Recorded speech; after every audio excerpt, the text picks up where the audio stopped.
Well, in 1968, 69, I went to California from Memphis, Tennessee, where I lived. And I drove out with Leon Russell, who was, I guess he was my boyfriend. We had this amazing trip driving across country in a blue Thunderbird convertible, and Leon never got out of the car one time. And we ended up at Sky Hill Drive, which is where Leon's home was and his recording studio. And I kind of became the woman of the house, I suppose. I made a lot of iced tea and cooked a lot of beans, and there was always an influx of musicians in the studio. Some people lived there. But Leon did a lot of recording in his studio. And I met Joe the day that he came in to record with Leon. I think he was recording Delta Lady. Tell us about the origins of the song Delta Lady. I know it's about you, right? Did you know that Leon was writing this song? Did he play it to you? No. I don't think he did play it to me before I heard Joe record it because I think he was, as often is the case with writers, you're still honing and finishing lines and, adding things once it starts to form as a song. And I knew that the song had been written about me, but I wasn't in the studio when Joe recorded because I was in the kitchen making tea for Leon. More tea.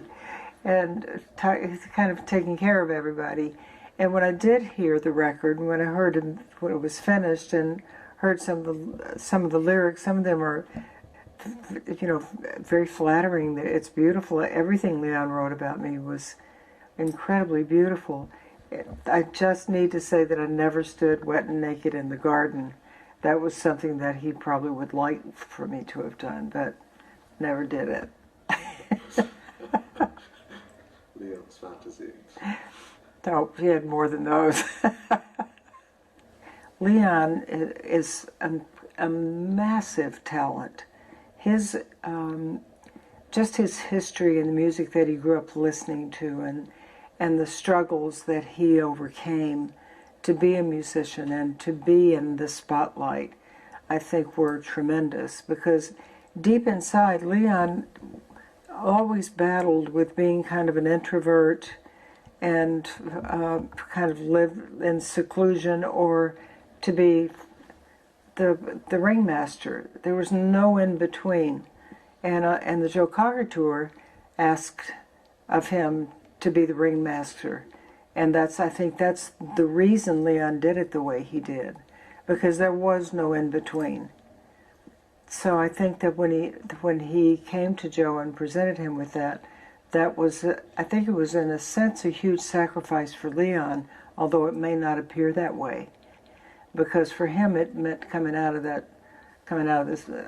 seclusion and being on stage every night and commanding this band and really setting the tone for the way everyday life was. I mean, he brought all of these extra people, all of these women, and all of these kind of hangers-on people who Leon, I think, in the picture saw how they would fit into the circus. I didn't at first, and maybe I still don't, but there were some wackos and there were some lovely people that couldn't sing a note or play a note, but they were part of the circle. There were so many parts of the tour that were just really beautiful and free and whimsical and wonderful. And there were other parts of the tour that just were almost too hard to even bear to get through. But we all did.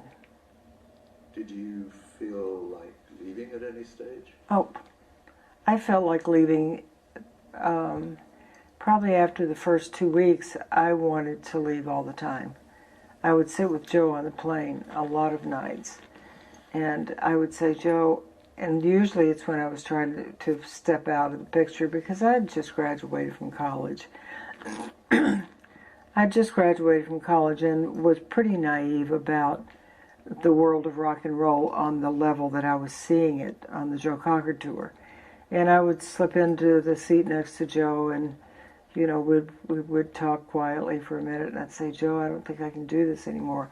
I was losing weight. I felt like my health was declining. I mean, I'm 22 years old, and Joe would say, you can't leave me, love. You're the only friend I've got.